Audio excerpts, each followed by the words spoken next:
This recording was originally a live conversation which took place at the ETH Entrepreneur Club's 2022 launch event. And what I would always advise people to find out early is how many ego problems do the people you engage with have? How much do they care to be front and center, to be the first on the list, to be recognized, and so on?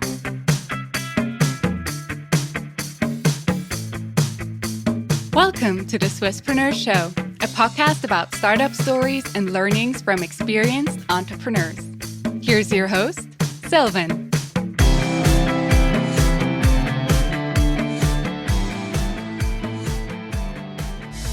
Hello, Markus.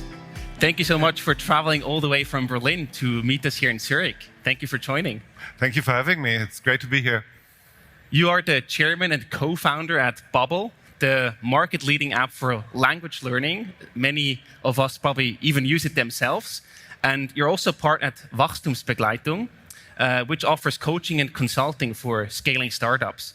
Mm-hmm. Today, before we jump into the topic, I actually want to start with your entrepreneurial drive. You have successfully built and scaled Babbel to immense heights. What is your entrepreneurial drive? Where does it come from? Yeah, I mean, first of all, we just had the 15th anniversary of founding Babbel, and what I would say is it's still the early days. It's not tremendously big. It's a 200 million euro revenue company, and that's just the beginning, I'd say. Entrepreneurial drive, I would say what drives me most is curiosity and the urge to do something that's relevant. And I keep trying, what is it that is relevant right now? And I would say that is what drives me forward all the time. I like one thing you mentioned is this feeling of still being at day one. I think this is a very specific founder perspective or founder mindset that no matter how big your company is, you still feel like you're just getting started. It's just the beginning. There's so much more to come. Yeah, I never thought about it that way, but it might be a founder perspective. It's certainly what I believe in, because when I look at where we are with Babbel in the moment, there's so much to do. There's so much market out there. There's so much potential for building a better product. It can only be the early days. This can't be it. And today, Markus, we want to talk about the burning questions that probably every person who starts a company has. We want to talk about the founding team, co-founders, but also the early stage employees. We want to talk about the idea, but also about fundraising and then scaling up from there. Mm-hmm. So let's start with the first part, the co-founder and the team. Is it better to start a company as a solo founder or together with co-founders? It depends, of course.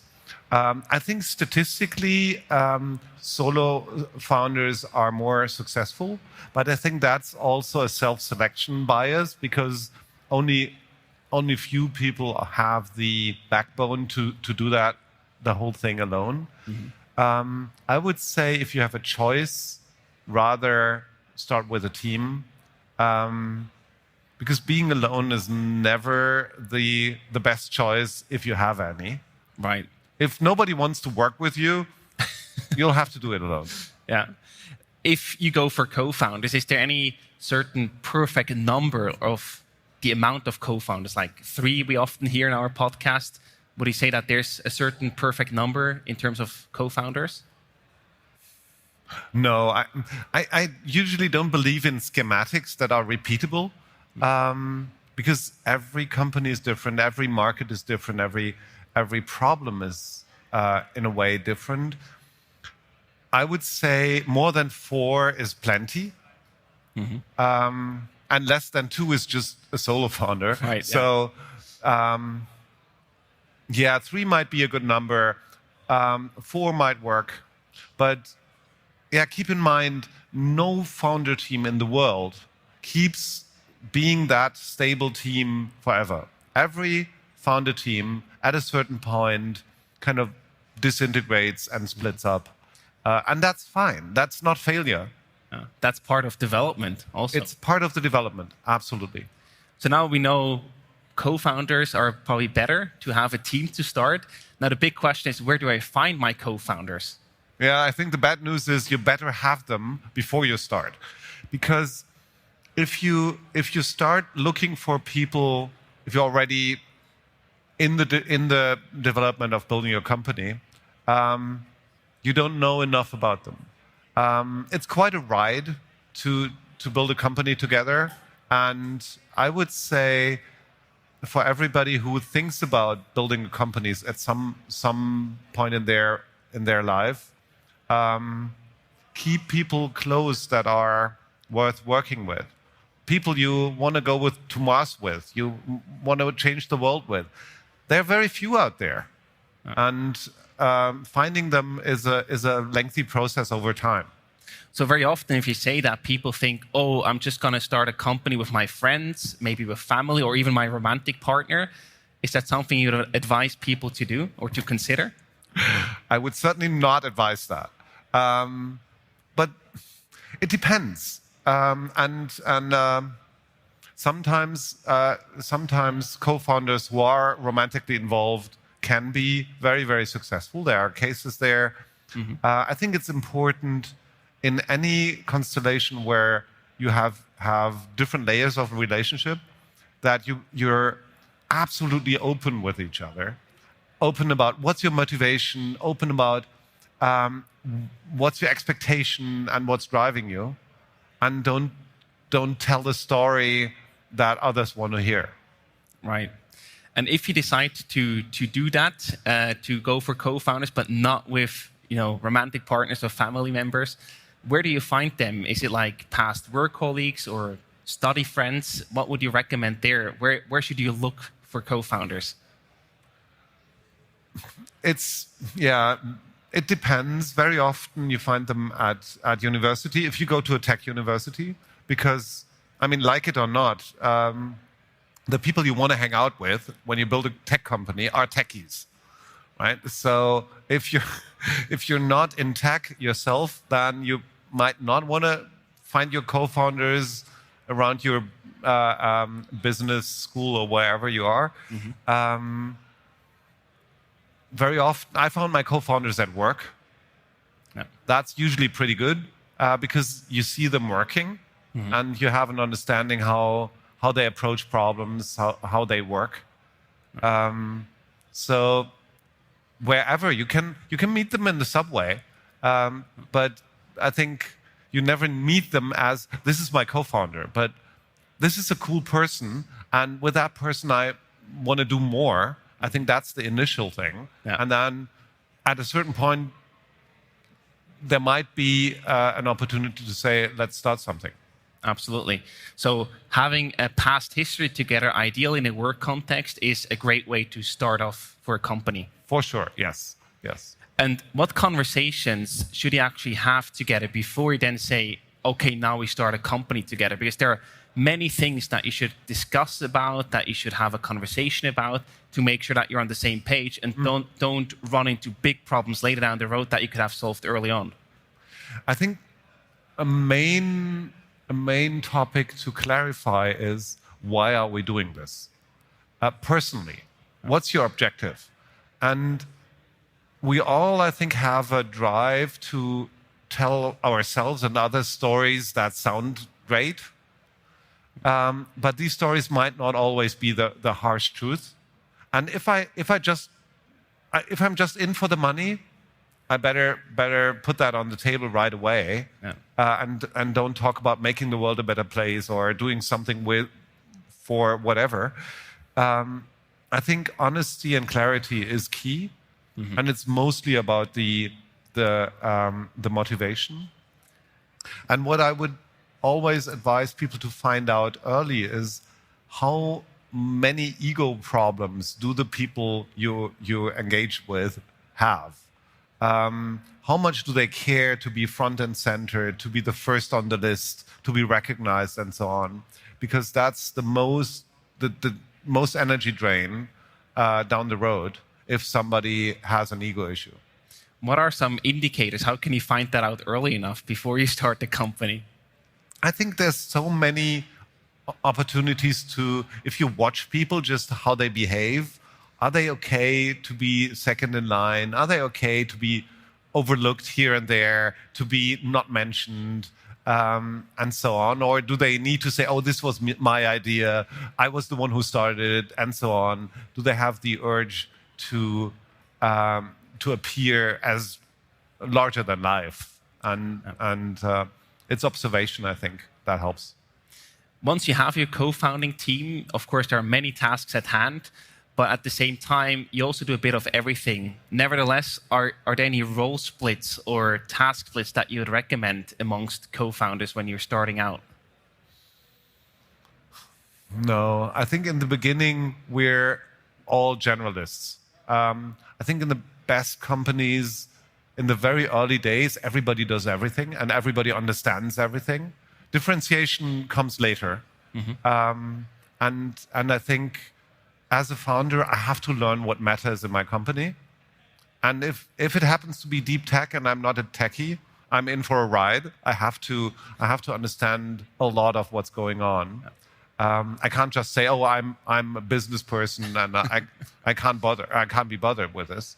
So I'm very much in the camp for everybody does everything in the early days. Yeah. Of course, that changes later, and that's a very, very hard challenge for a lot of teams growing up, because what's true in the early days is, and what helps you in the early days, is toxic when you try to scale.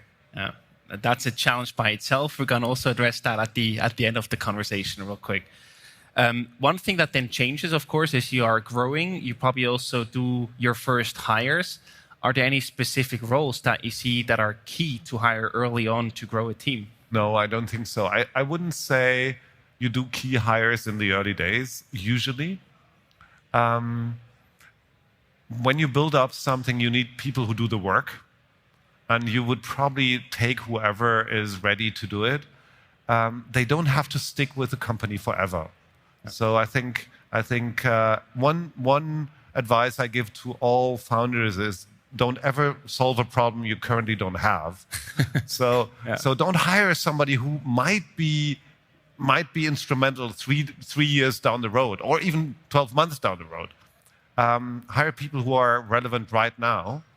And they will change anyways. The people will change in their development, or they will go and others will come. But in the early days, I don't think it's the time for key hires. Absolutely.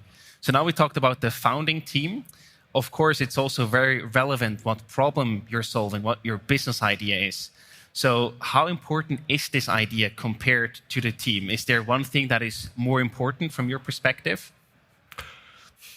I would say the idea is hugely important. It absolutely matters whether it's a good idea or not. But the problem is there's no way of finding out whether you're on a good idea or not. You just have to try.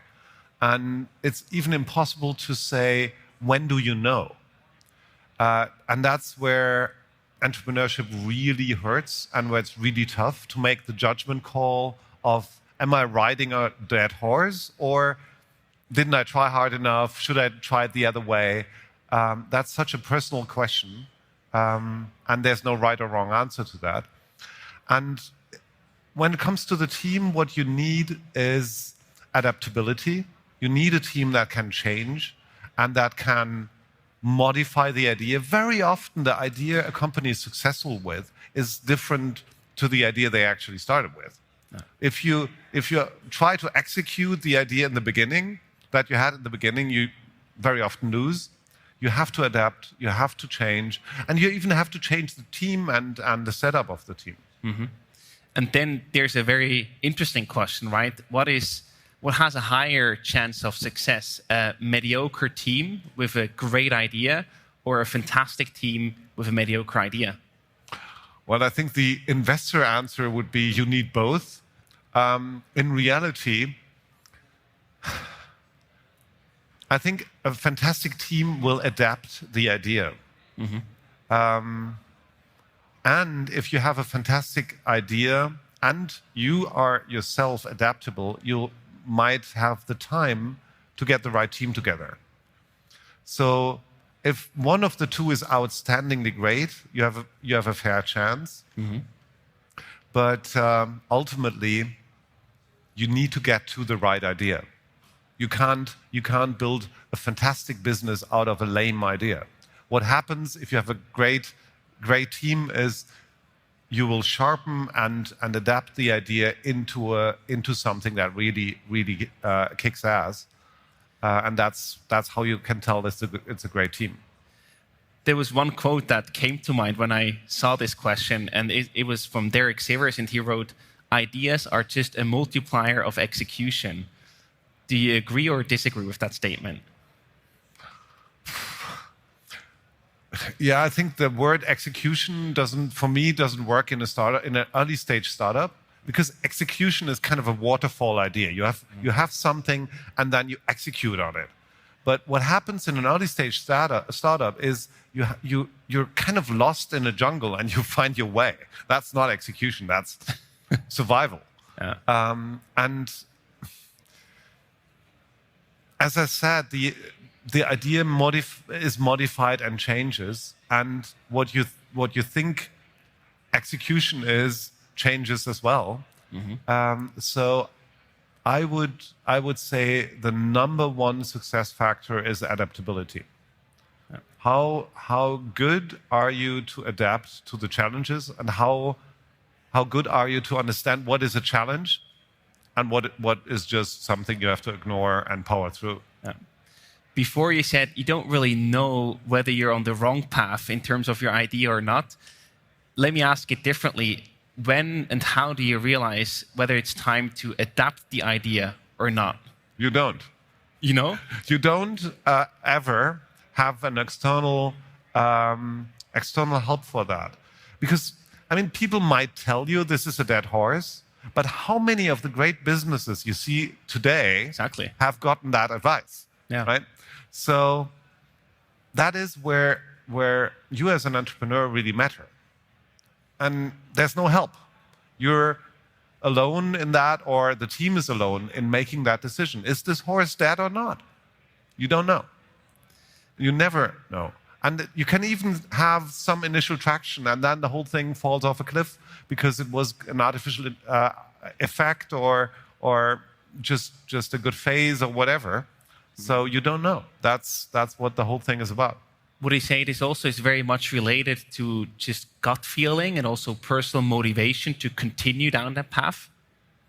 Yeah, and that's again something why I think honesty and clear reflection matters a lot.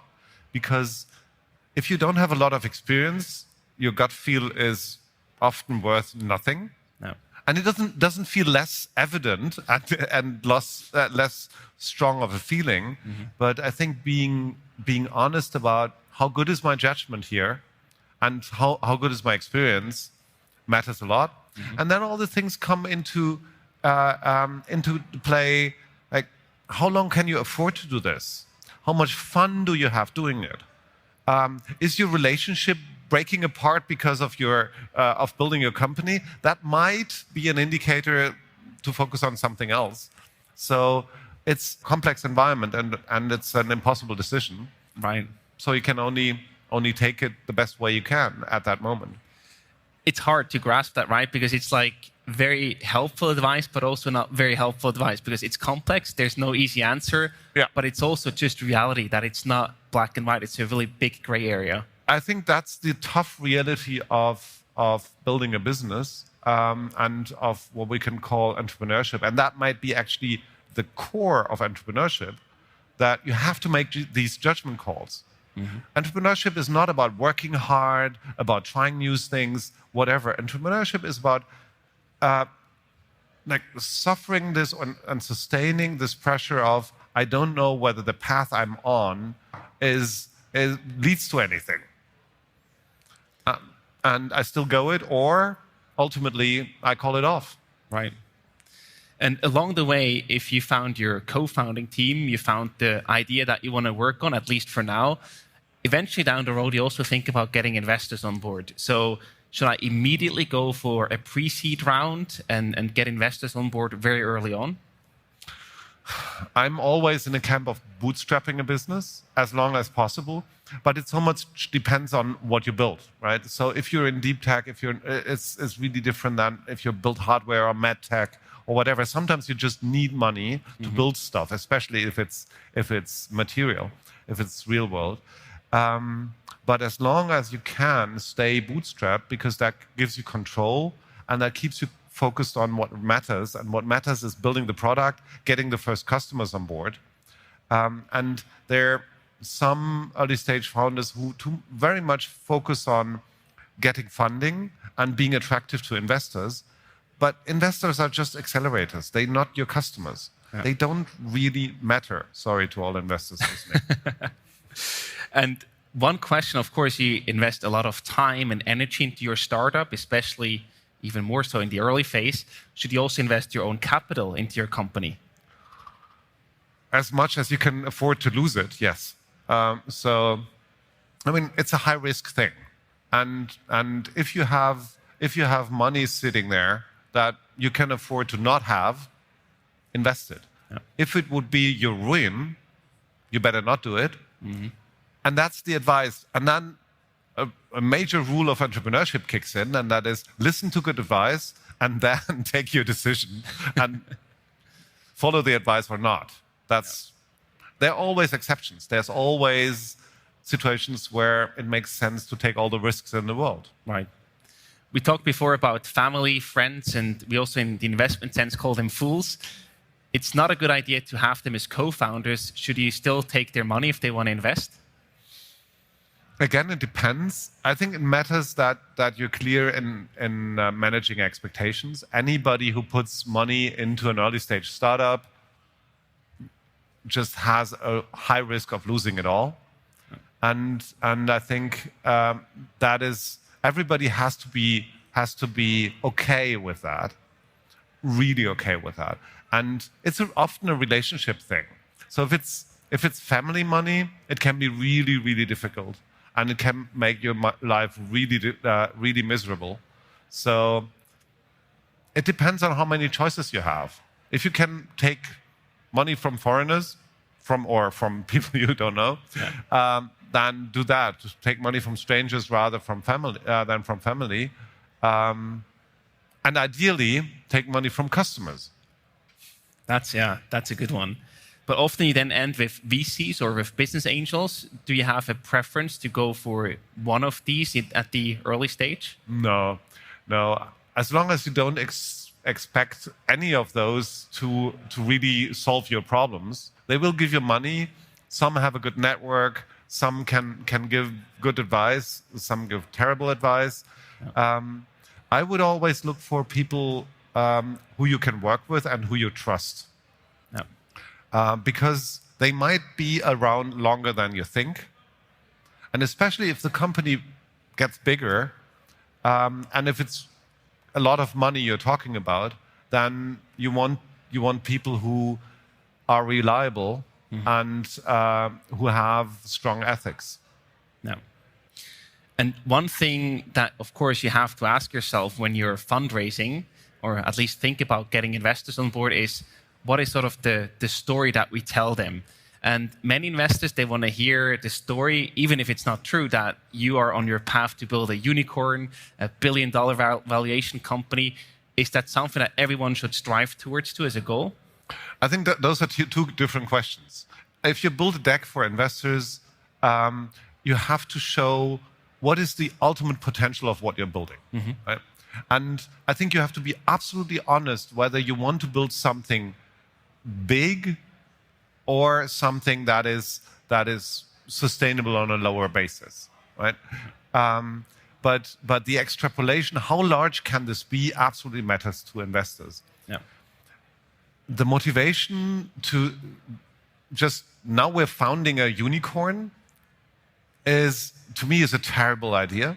Because I think if we build something, we should build something meaningful, something that really makes sense, something we want to build. Mm-hmm. And there's no way of telling, is this going to be $1 billion, yes or no? And it's a weird measure. Like, what's $1 billion? Is that cool or not? I don't know.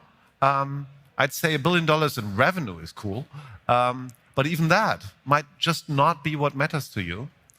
And I would personally much rather work with and invest in people who want to build something that works and that's meaningful.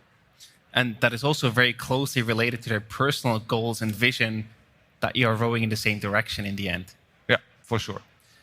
One thing that also when you talk to investors, they often sort of want to see is that you're working full-time on your startup. Is that something you should do from day one, or is it okay to start part-time and then progress more towards a full-time role? I mean, starting a business is not a side job. Yeah. It's not something you can do in the evenings or on a weekend. On the other hand, we all have different chances and different opportunities. Some of us have worked in well-paying jobs before, have families with money, and can sustain a build-up time without getting paid. Yeah. But there's people who can't do that. And shouldn't they ever start their own company? Of course not. It's the advice is always you need to go in full time. And then again, if there's no way to do that in your personal situation, you have to find out otherwise. You mentioned at the beginning, now we talked about co-founders, investors, and the business idea. You mentioned at the beginning that things always change. You might not end up working on the same idea or not even with the same team. So these things change. How fast do they change? Because at the beginning, everything seems simple, right? All the founders have the same shares, very equal contribution to the company. But at one point, that might change. One co-founder might drop out, one might reduce, one might want to sell shares. How often does that change in reality? All the time. All the time, and faster than you want it to change. And I mean, any early stage company feels like everything is falling apart all the time. Success from the inside doesn't feel like this is great, we're going on, into the right direction and so on. There's these moments where you feel, oh, this might actually be working. But most of the time, it's kind of problems coming your way from all directions. What was true yesterday is not true anymore. There's conflicts, there's friction, there's crisis. And I would say it doesn't feel like change because there's no stability. It's not that, we have been going like that all the time and now we change. Every day is kind of a new challenge if you try to build something that wasn't there before. Do you have any recommendation or tip on how to manage that on a company, but also on a very personal founder level? Because that constant change can also really, take a toll on you. It can. It's different for different personality types. There's some of us who thrive in stress and change, and others who need more stability. Mm-hmm. I think if you have a founder team, you can distribute roles a bit along those lines, and can give people who need more stability a little shielding from the mess that happens every day. Overall, it's a learning. When I work with founders, I try with them to find out what's your way of getting to the stability that you need. Mm-hmm. Is that your private life? Is that taking time out? Is it organizing your working day? Is it the mindset you work with? There's really different dimensions that work for different people, and I think for all of us, it's a very, very personal journey to find out how can I work with this, make the best of it, and thrive. It's also here the self-awareness that is key, to be brutally honest with yourself and with your team. Absolutely, absolutely. I think that matters so much to be clear about what are you doing and why are you doing it. Yeah. When you're then growing as a company, you hire more employees, everything gets exponentially also more complex because you have so many more relations to manage. And what often happens then is that communication breaks down. How you used to make decisions or communicate before doesn't work anymore. How can you fix that? How can you handle that growth on the communication level? Well, it's usually one of these things where you don't fix the problem before you have it, and suddenly you see, oh shit, I should have done this before. Yeah. And that's totally okay. That's like all founders I know think almost all the time, I should have done this before. The truth is, no, you shouldn't. You shouldn't have done this before. Now's the right moment. And how do you get it together? Communicate as I think the first rule. So if you think you've beaten it to death, you told everybody 20 times, then you're getting close to being clear, especially if the organization grows a little. And then if you have managers already, you need to train them in communication. You need to make clear what their role is and what the channels are.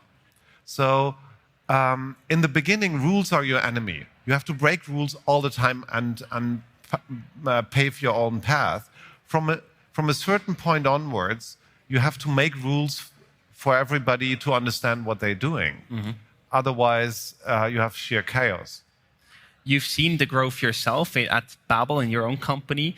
And I can imagine it's quite a different role, right? From building the company as an early stage founder to having multiple employees and quite a significant company size. Your role also changes. You become a manager yourself to a certain degree. You're not building as much anymore as you used to. You're now managing people and processes. Is that also a bit of a depressing journey to manage that? For some it is. Two of my co-founders were people like that. They're more early stage founders. They want to start something new. They don't like meetings. They don't like structure so much. And there's others who feel it's another challenge. It's another frontier. I've managed to write code. I've managed to build a product. I've managed to get the first customers on board. And now my challenge is to become a manager and a leader. And that's a very, very personal challenge. And for some founders, it's an exciting journey. And it's not frustrating at all. For me, it was a fantastic journey to be on. It was painful, of course. But in a way, I got better in giving up stuff, giving up access to the code, to the database, to whatever, to doing stuff myself. Every step I took was slightly less painful than the step before. And for me, it was a personal journey that I felt very enriching. Amazing. So what we also want to do now is, if you have any questions for Markus, we have a slide prepared. I hope we can show them here on the screen. Perfect. So scan the QR code or just go to slido.com and enter the number. If you want to ask Markus any questions, enter them right now. We're going to continue with some rapid fire questions, and then we see what questions that we got from the audience. So the rapid fire questions, I either give you different choices to choose from or a short question you have to answer in one sentence. Yeah. You ready? The first one, Apple or Google? Both. Google for feature, Apple for design. Clear one. Morning person or night owl? Oh, definitely a morning person, given the day starts at 11 or later. Okay. Bootstrapping or VC money? Bootstrapping. Coffee or tea? First tea, then coffee. Exit, profitability, or an IPO at the famous stock exchange? First profitability, then possibly an IPO. And the last one, Berlin or Zurich? Sorry, it's Berlin. By all means. Yeah. But you like to visit Zurich, so... I love Zurich, and it's great to be here. And if you're independently wealthy and look for a great place to live, Zurich is definitely a great place. If you're going either to build a startup or to have the best party of your life, go to Berlin. Perfect. So we got a few questions. First one, any plans to start another company? No. My mission with Babel is by far not finished. I'm doing a lot less operationally, but as I said, it's the early days. And with what we call Wachstumsbegleitung, I'm working with founders and companies. And for me, that's my next step of development, to be more at the sideline, to be with people I can admire and can share their journey with. But that said, I always said I will never start a company. So don't give too much about me Let's see. not wanting to do that. There's a good follow-up question. You said you're only at the beginning with Babbel. In which cases or areas do you still want to grow with the company? In all areas, especially in the number of customers we have and in the depth of service we provide. Language learning or digital language learning is a problem that hasn't been fully cracked. I mean, Babbel is the product that sucks least of all the products in the market. Yeah. I'm very sure about that, and by a wide margin. But it's still so much we need to do. We need to integrate learning experiences, and we have to guide people really through their learning journey. And it's just beginning. And there's so much technology coming up that will completely change that market and the experience for users. Yeah, it's early days. And thinking about leaving your operational role, was it hard for you to leave the CEO role or the operational role on a very personal level? Well, it was my decision. So was it hard to take the decision? No. Was it hard to do it? Oh God, yes.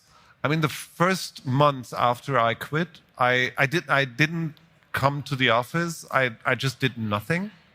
And that was probably one of the hardest phases in my life. Nobody cared whether I got out of bed or not. Yeah. After having these days with like 10 hours back-to-back meetings and everything I did mattered, it was a terrible challenge. And I would advise anybody who gives up their job to go through that and not to have your next job lined up, because I learned so much about myself in that time. Yeah. It's incredible. Have you ever regretted stepping down from the operational role, looking back?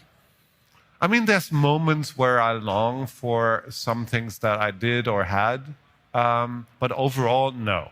Overall, I'm really, really happy. But I'm not a regretting person myself. I wouldn't know anything I ever regretted that really mattered. So I'm probably telling myself the right stories. And you look forward about my past, and I'm happy with where I am. Yeah. I also saw multiple questions popping up asking about the differences between Duolingo and Babbel. Of course, because Duolingo has a Swiss CTO, so people are interested. What are the differences? How do you compare? It's a very different approach to a company and to language learning. So Babbel is a lot more about people who really want to learn a language. So we have more than 150 people who are teachers and didactics experts. And our focus is way more on that area than on keeping people occupied, keeping them in a game. And so our audience is also very different. So our customers are rather a bit older. They're usually more engaged and more committed. And very often people try one and then use the other if they get more serious. Right. We also talked about finding the right co-founders. There was one question: if you cannot code yourself, should you invest time into looking for a technical co-founder, or just bother and start learning coding yourself? I think if you want to learn, if you want to build a tech company, you should know quite a bit about tech, and that doesn't work without at least basic coding skills. So, yeah, I think knowing how to code matters. At Babbel, all of the 4 founders wrote code in the beginning, and my last lines of code were replaced a year ago or so, which was a horror. I mean, the horror was, oh God, this code still exists. When I heard they were purging it. But no, apps by all means. You need, if it's a tech company, you need to be knowledgeable in that area. And there was also a question. It's probably hard because there's no single answer to that. But if there's just one advice that you would give to aspiring entrepreneurs? If there's just one, I would always revert to: don't solve a problem that you don't have.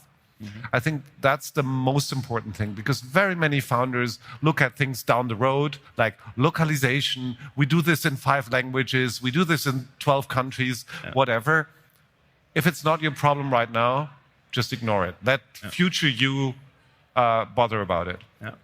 And there is one more growth challenge. If you get on new responsibilities that you don't like with the growth of the company, what do? Do you just suck it up and try to make the best out of it, or do you try to find another solution?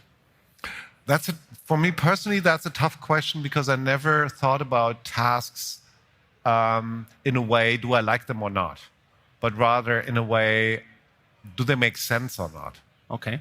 And I think everybody who's really involved in their company would look at things like that. It's not, oh, my day has all these fun meetings today. I'm looking forward to that. Versus, oh, I need to do all this stuff that's cumbersome and hard.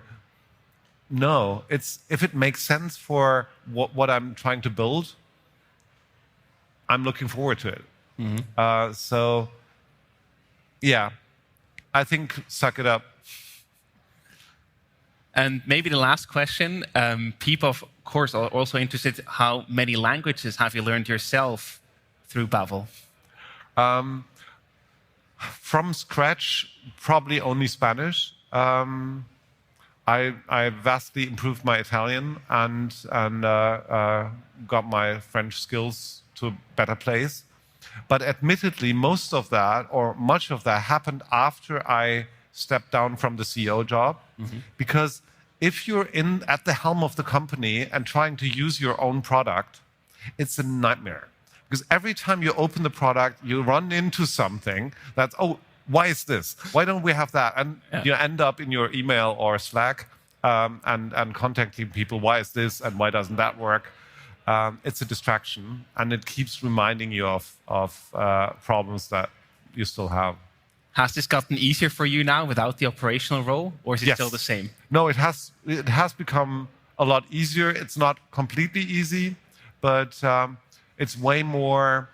I can get into a mindset where I say, I shouldn't get involved anymore, and that's helpful. Fantastic. Markus, thank you so much for making all the way to Zurich. Thank you all for the great questions, and enjoy your evening. Thank you so much for coming. Thank you.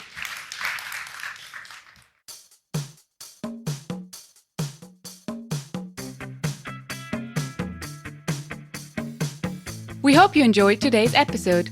If you did, you can support us by rating our show on Apple Podcasts.